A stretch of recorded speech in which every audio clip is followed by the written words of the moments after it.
बहुत इच्छा थी तुम दोनों से पुनः भेंट करने की, परंतु इस प्रकार नहीं।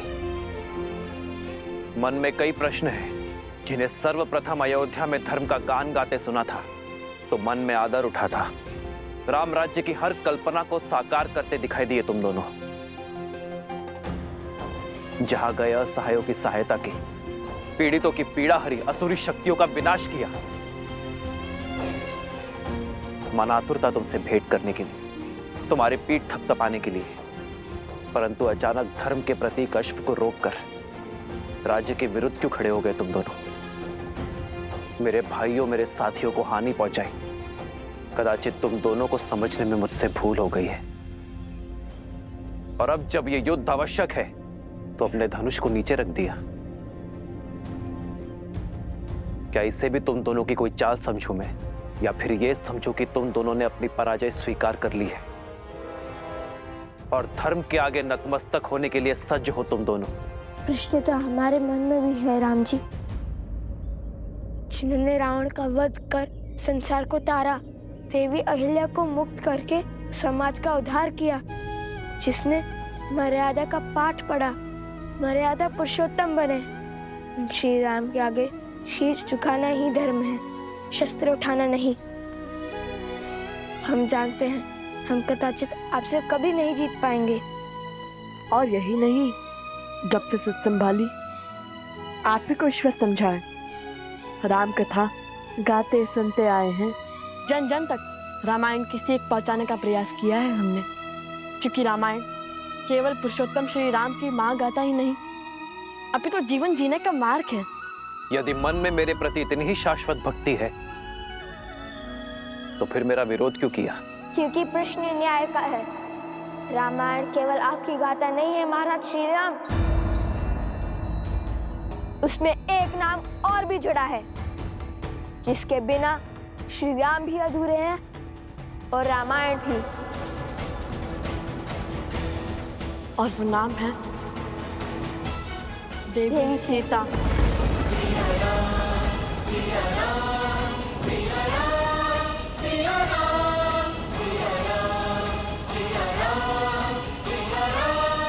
सीता, हमारा उद्देश्य आपसे युद्ध करना नहीं, बल्कि अपने प्रश्नों के उत्तर पाने का है।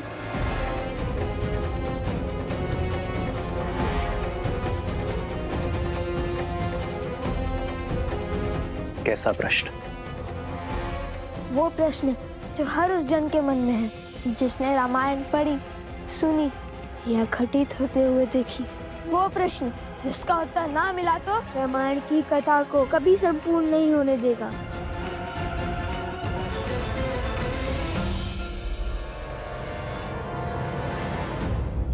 प्रश्न क्या है? आपने माता सीता का परित्याग क्यों किया?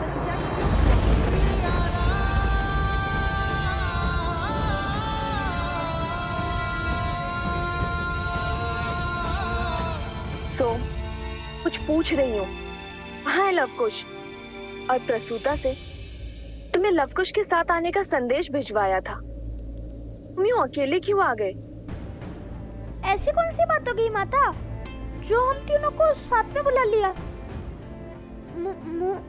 मुझे बताइए, मैं आपका संकट हल कर देता हूँ। संकट की बात नहीं, भोजन की बात है। खीर बनाई है, तुम तीनों को भाती है ना? चलो चलकर खा लो। भोजन, और वो भी खीर? अरे भोजन ही तो कारण है हमारे बिच्छू का। मैं तो लवकुश के साथ ही था, पहले इसीलिए आ गया ताकि भरपेट खा सकूं। आप एक कार्य कीजिए माता, आप पहले अपने इस पुत्र को खिला दीजिए। सदा तो तुम उनके साथ भोजन करने की हट करते हो, किंतु आज खीर की लालच में मित्रता भूल गए। भूख तो हर सम्मत भुला देती है माता, वैसे भी उन्हें समय लगेगा। समय लगेगा? क्यों? ऐसे कौन से कार्य में व्यस्त है वो दोनों? वो लवकुश, श्री राम।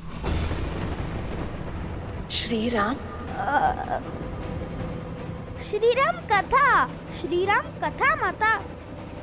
रामायण को और विस्तार से समझने का प्रयास कर रहे हैं।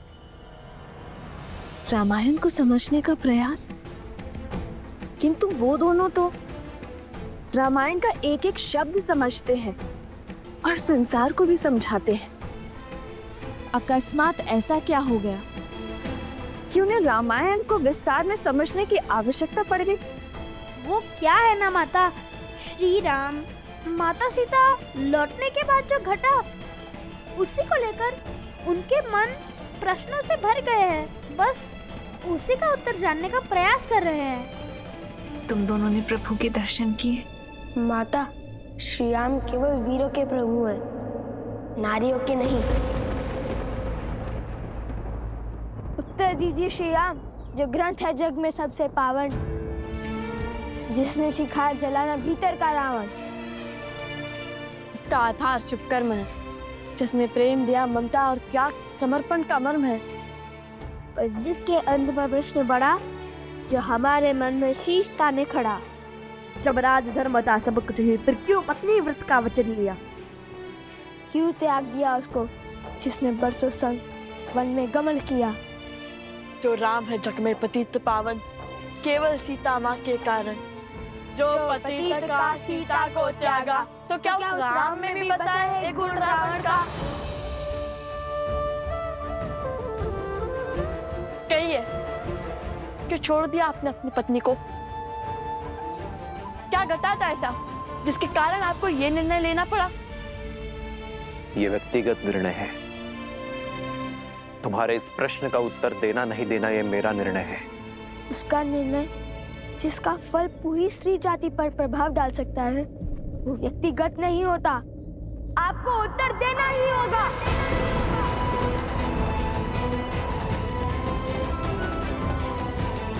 प्रश्न केवल हमारे मन में नहीं, अभी तो सदियों तक लोगों के मन में उठेंगे। सब उसका उत्तर जानना चाहेंगे। हमारे मन में जो आपकी छवि है, उसे जोड़ने का यही एक अवसर है।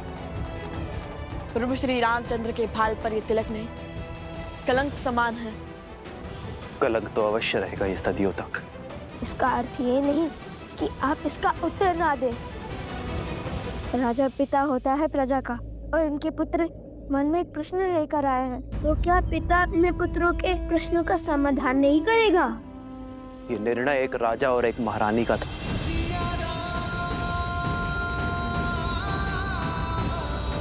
हम दोनों का था।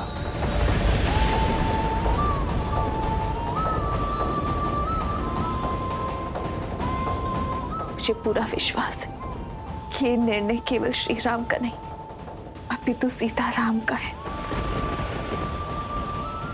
तुमने अपना धनुष हटाकर, शीश झुकाकर मर्यादा और धर्म के अनुसार ये प्रश्न मुझसे पूछा है, और एक राजा होने के नाते ये मेरा दायित्व है कि मैं तुम्हारे प्रश्नों का उत्तर दूं।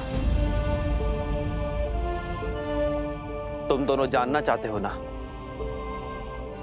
कि अयोध्या के भीतर क्या हुआ था? तो सुनो। सतीत्व की दुहाई देने वाली आज मुंह छिपाकर क्यों जा रही है? दशानन जैसा बलि जिसे पाना चाहे उसे छोड़ कैसे सकता है? यदि हमारे रघुवंशी ऐसा समाज बनाना चाहते हैं जहां स्त्रियों की त्रुटियों पर पर्दा डाला जाए, तो ऐसे तो हम दूसरे नगर में पहुंच जाएंगे भाई। मैं मर्यादा पुरुषोत्तम राम नहीं हूं। मैं ऐसी स्त्री को नहीं अपनाऊंगा जो किसी अन्य पुरुष के साथ रहकर आई हो। हम दोनों अपने राज्य का परित्याग कर देंगे तो ना ही कोई प्रश्न उठेंगे और ना ही कोई उत्तर की अपेक्षा करेंगे। हम दोनों नहीं, केवल मैं आ रहा हूं। जिस क्षण महाराजा राम महारानी सीता को त्यागेंगे, उसी क्षण अयोध्या के सब दुख मिट जाएंगे।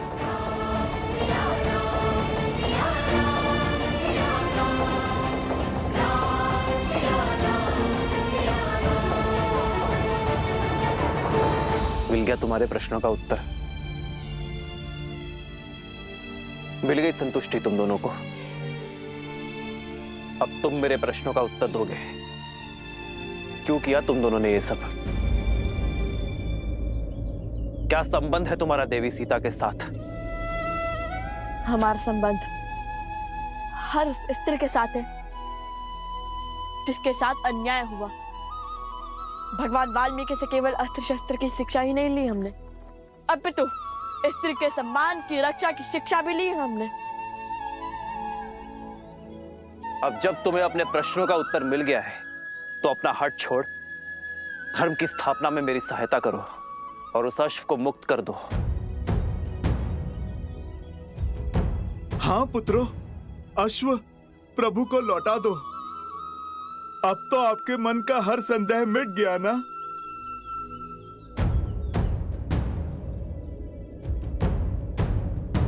अर्थात जिस अयोध्या की प्रजा के लिए यज्ञ हो रहा है, उसी अयोध्या ने माता सीता पर लांछन लगाकर उन्हें आपसे और आपके परिवार से भिन्न कर दिया।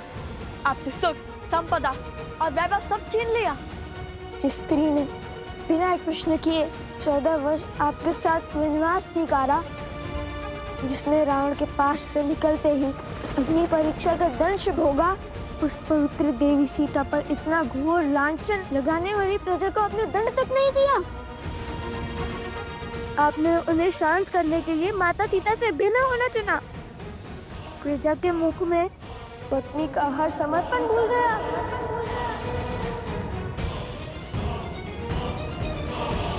एक राजा का धर्म प्रजा की रक्षा करना होता है, उनके संदेह को दंडित करना नहीं। राजा का धर्म उसकी प्रजा को उचित मार्ग पर ले जाना होता है, उन्हें अपराधी बनाना नहीं। स्वीकार लिया कि अद्भुत है चाचा राम और उनका न्याय, किंतु क्या कर्तव्य की डोर केवल अयोध्या के राजा राम से बंधी थी, माता सीता के पति से नहीं? वो वन वन भटकती फिर रही होंगी, आप महलों में रहने वाले, रथों पर चलने वाले। क्या आपको देवी सीता का दुख का आभास नहीं हुआ? लवकुश, मेरे प्रभु से बात शब्द साध कर करो। आधा ज्ञान सबसे घातक होता है। आधा ज्ञान? अरे अपनी आंखों पर से भक्ति की पट्टी हटाइए हनुमान जी। पट्टी तुम्हारी आंखों पर है। जो मैंने देखा है वो ना आपने जाना है और ना ही अयोध्या की प्रजा ने। अपना राजा होने का दायित्व निभाते हुए माता सीता के पति होने की भागीदारी से विमुख नहीं हुए हैं मेरे प्रभु श्री राम।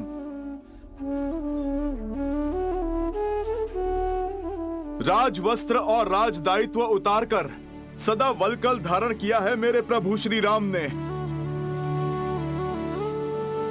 राजभोग को त्याग कर कंद मूल खाए हैं प्रभु ने।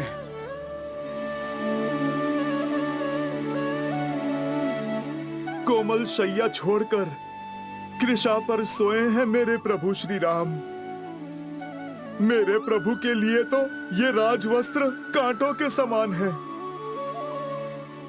उनका सुख तो उसमें है जो वलकल उन्होंने 14 वर्षों तक माता सीता के साथ पहने हैं।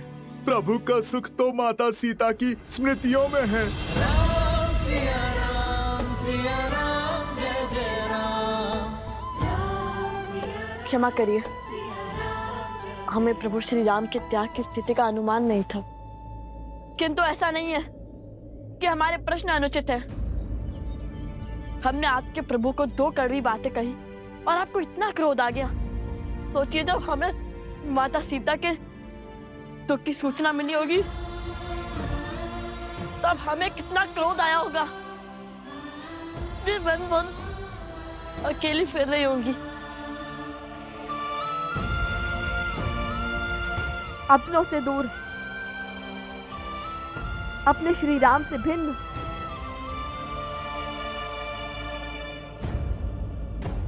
कृष्ण अभी वही है, प्रजा के साथ न्याय करते करते अपनी पत्नी के साथ अन्याय क्यों?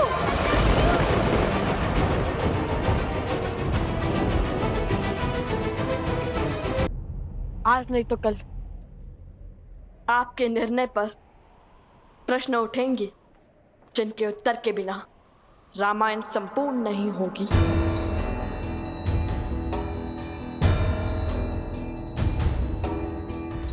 इस प्रश्न का उत्तर सीता के त्याग का केवल यही पीढ़ी नहीं, आने वाली हर पीढ़ी आभार मानेगी।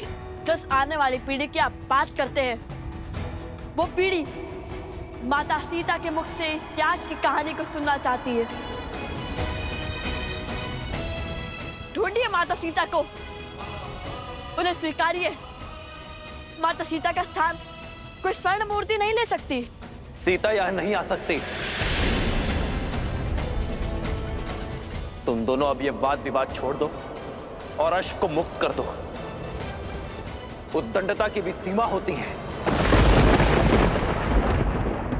उद्दंडता की सीमा तो अयोध्या की प्रजा ने पार की थी। उसने जिसके लिए आपने त्याग किया, जिसके कारण एक निर्दोष नारी को अपना पति, अपना परिवार और घर छोड़कर जाना पड़ा। मौन।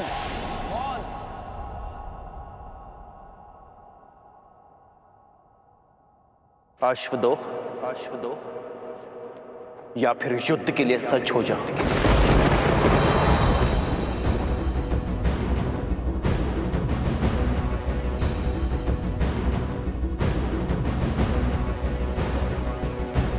यदि आप माता सीता को खोज कर नहीं लाएंगे, उन्हें पुनः नहीं अपनाएंगे, तो हम भी अश्व नहीं छोड़ेंगे। स्वर्ण की मूर्ति रख देने से प्रेम सिद्ध नहीं हो जाता। माता सीता के हाथों आहुति दिलवाकर कीजिए रामायण संपूर्ण, अन्यथा उठाइए अस्त्र। हम युद्ध के लिए सज्ज हैं।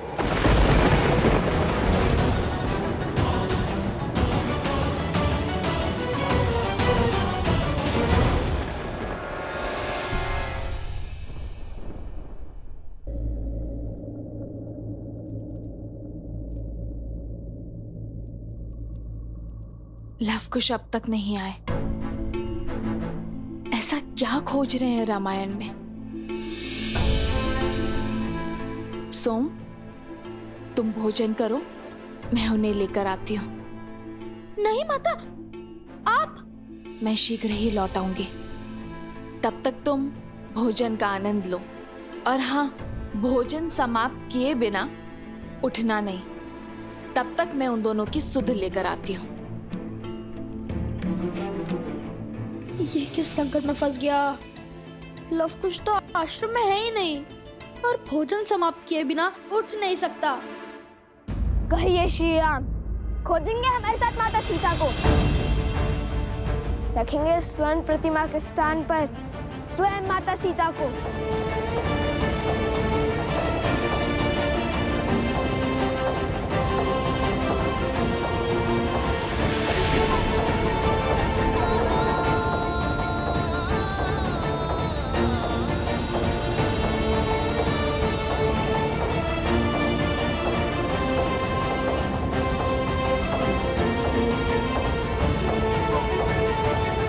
मैं तुम दोनों को क्षमा कर सकता हूं, बिना युद्ध के इस अश्व को लेकर जा सकता हूं, किंतु जो शस्त्रहीन और दुर्बल पर वार करते हैं वो क्षमा के नहीं, मेरे दंड के भागी होते हैं।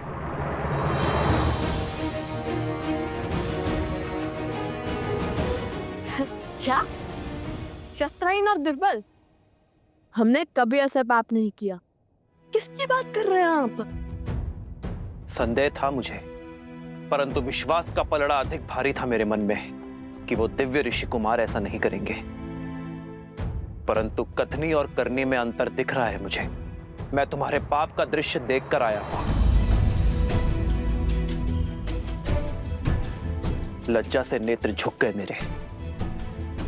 अपनी शक्ति का प्रदर्शन करने के लिए तुम दोनों ने पूरे गांव को भस्म कर दिया।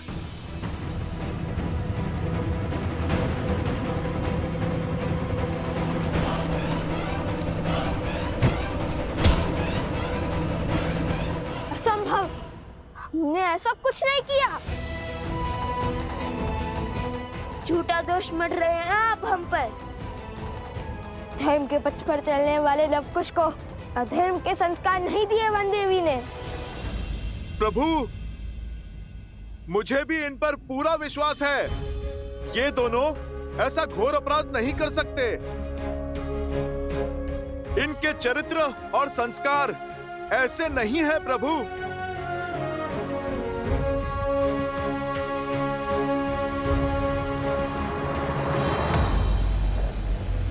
अच्छा हुआ भैया, हमने उस गांव पर अपनी माया का खेल नहीं खेला।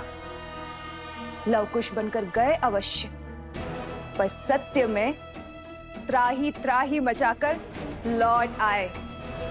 यदि हम उन गांव वालों के साथ सम्मिलित हो जाते तो सत्य की मूरत वो राम क्षण भर में हमें पहचान लेता। अब जो बीज बोया है उसका फल पकते हुए देखना है। शीघ्र ही राम का क्रोध हर सीमा लांघ जाएगा। और कहते हैं ना, क्रोध विवेक का शत्रु होता है। श्री राम, आपको अवश्य ही कोई अनुचित सूचना मिली है। यदि यह विश्वास है, अब भी हमारे से धड़ से अलग कर दीजिए। आपसे जीतना तो वैसे भी असंभव है हमारे लिए, किंतु माता सीता के सम्मान के लिए यह युद्ध अंतिम श्वास तक लड़ेंगे हम।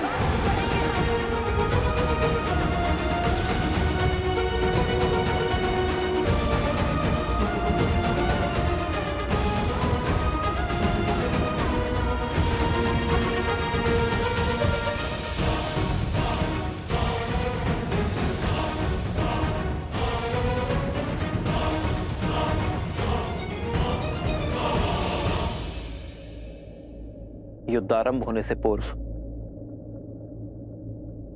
मेरी एक अंतिम बात और सुन लो। व्यक्ति का जीवन उस पर उसके माता पिता का ऋण होता है। मैं नहीं चाहता कि तुम उनकी अनुमति के बिना, उनकी जानकारी के बिना ये युद्ध लड़ो। जाओ और जाकर अपने माता पिता और अपने परिजनों से मिलकर आओ। कदाचित तुम्हारे माता पिता तुम्हें समझा पाए, तुम दोनों को अपनी भूल का आभास करवा पाए। कौन है तुम्हारे पिता?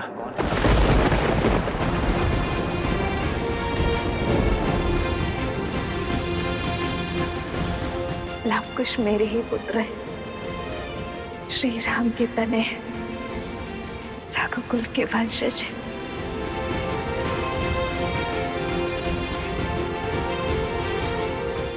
क्या योद्धा के लिए उसके कुल का नाम होना आवश्यक है? हमारी माता ही हमारे पिता हैं।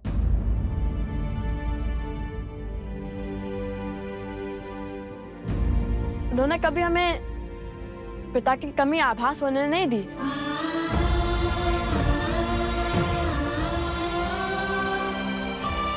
मैं किसी के कुल पर प्रश्न नहीं उठा रहा, पर क्या तुम दोनों की माता को तुम्हारे इस कर्म का ज्ञान है? नहीं। तो जाओ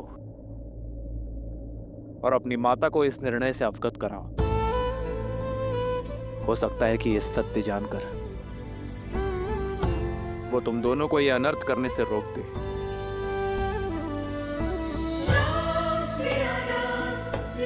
जाओ बालकों।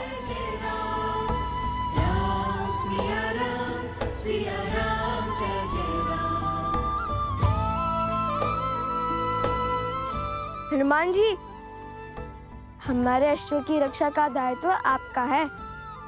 वचनबद्ध हैं आप। राम सिया राम जय जय राम।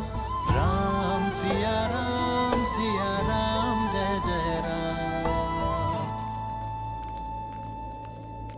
हे महादेव, कोई चमत्कार दिखाइए। सीता माता को सत्य से अवगत करवाइए। जितना मैंने लवकुश को जाना है, वो पीछे हटने वाले नहीं हैं।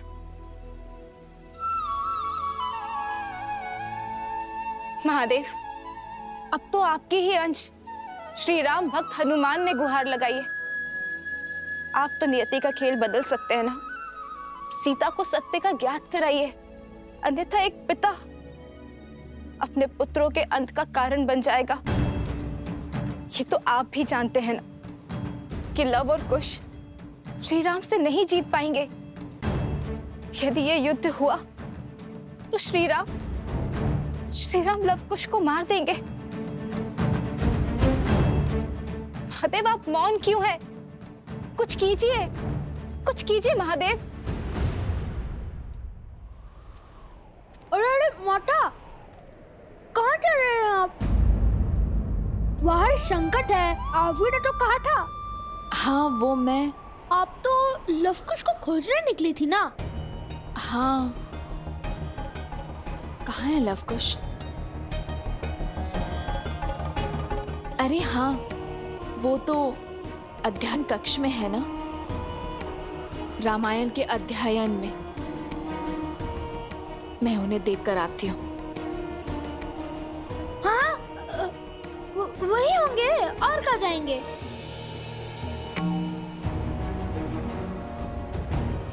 कह तो दिया, किंतु वो अध्ययन कक्ष में आएंगे कैसे?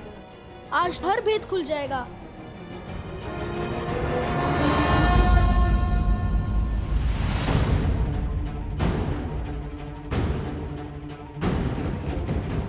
लवकुश,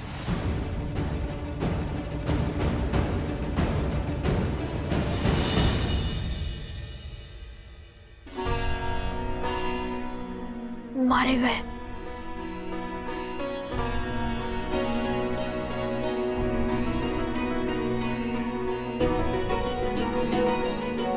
बचकर, किंतु क्या ये माता के अंतिम दर्शन है? कहाँ है लवकुश? अरे हाँ, वो तो अध्ययन कक्ष में है ना। मैं उन्हें देखकर आती हूँ।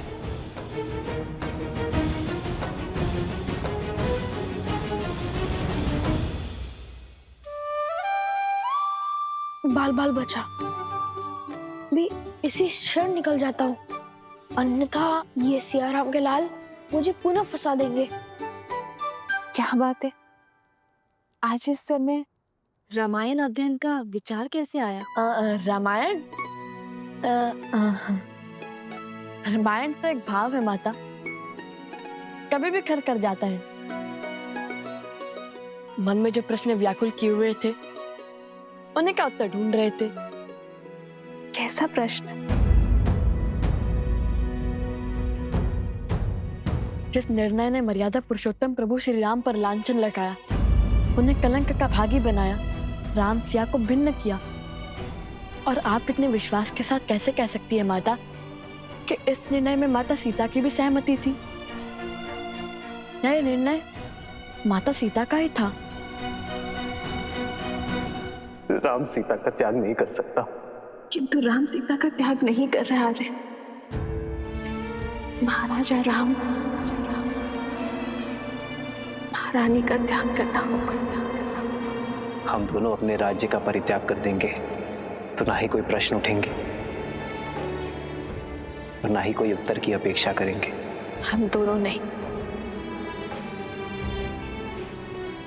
केवल मैं आ रहा हूं, जिसने रामायण को ध्यान से पढ़ा है, उसके हर एक शब्द को समझा है, उसे इतना भान तो होना ही चाहिए। रामायण जैसे महाकाव्य को पढ़कर भी जो श्री राम और सीता को ना समझ पाया, तो वो तो अभागा हुआ ना। जो श्री राम पर संदेह करते हैं, वो ये भूल जाते हैं कि श्री राम ने जो भी किया वो अपने दायित्व के निर्वहन के लिए किया, एक राजा होने का कर्तव्य निभाने के लिए किया। सिया राम एक दूसरे से दूर हुए तो समाज के कल्याण के लिए, जैसे जब पहली बार उन दोनों का साथ छूटा,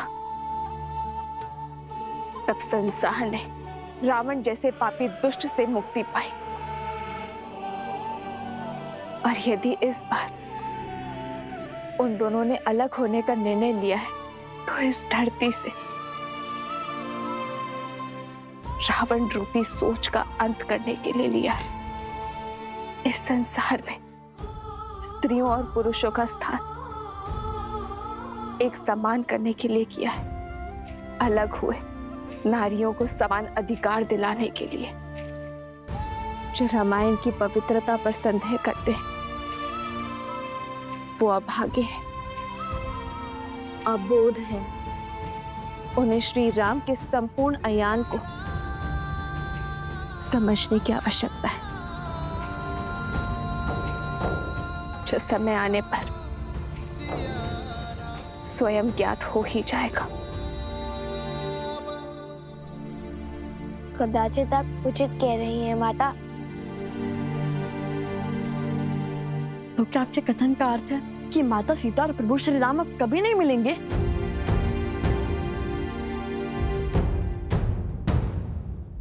नियति चाहे जितना चाह ले, धरती को आकाश से दूर करने का, किंतु क्षितिज में जाकर सांझ का मंद तेज दोनों को एक कर ही देता है। हाँ, मैं ये नहीं जानती कि सिया राम के जीवन में वो सांझ कब आएगी? माता, वो समय हम लाएंगे जब प्रभु श्री राम और माता सीता फिर से एक होंगे। क्षितिज, हम करेंगे रामायण संपूर्ण।